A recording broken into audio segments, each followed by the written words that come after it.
2024 Lotus Amira is both a first and a last. Naming a road gives it something like a personality, or at least a sense of drama. North Carolina Highway 209, aka the Rattler, needs no help with either. Its two-lane pavement ripples north-south in the mountains near the Tennessee border, traversing just over 36 miles of forest in the process. When it's not shimmying along cliff edges or rappelling into a tight ravine, 209 is shotgunning through narrow valleys dotted with churches and plots of corn. Some sections are so darkened by the tree canopy that shadows are rare on cloudless days, others offer breathtaking skyline views. Not all of those miles are famous. The Rattler's unofficial beginning sits roughly 12 miles north of 209's southern terminus, at the intersection of North Carolina State Route 1334, next to an old gas station and general store. Ride the Rattler, the sign reads. Starts here. Next 24 miles. 290 curves. The sign center holds a drawing of a snake and a grinning skull.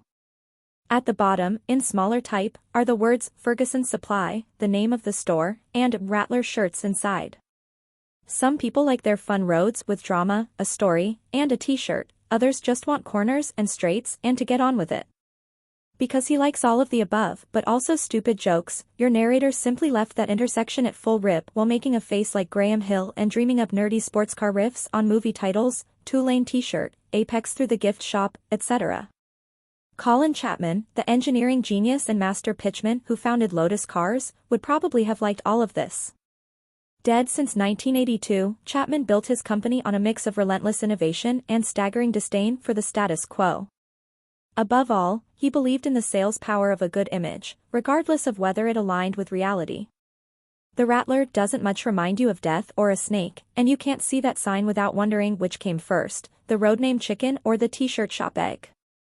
But if you are staring down the barrel of some 300 corners at the wheel of a mid-engine English bolide, it feels like you have arrived somewhere worth going, so you leave that intersection by whacking the throttle into next week. Lotus won't admit this directly, but the Emira is almost certainly a stopgap, the first new sports car model developed in the wake of the brand's 2017 acquisition by Chinese carmaker Geely, which also owns Volvo. Geely has been pumping money into Lotus for years, investing in this car, yes, but also in everything from a new automated factory to an upcoming line of mass-market EVs. Transliterated from Arabic, Emira means a princess.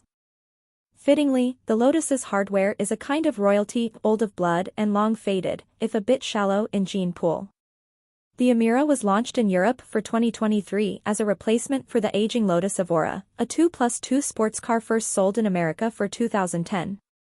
The former's bonded aluminum spaceframe is an update of the latter's, which makes it a kissing cousin to the chassis used in Lotus's smaller Elise, a model sold on our shores from 2005 to 2011 and with a platform rooted in the 1990s. The body is a raft of influences, some McLaren here, a dash of Ferrari there, doses of seashell, lady hip, eel, manta ray, clam, Volvo. No reasonable person who has been under an Evora will stick their head into an Emira's wheel well and think the two cars are anything but siblings.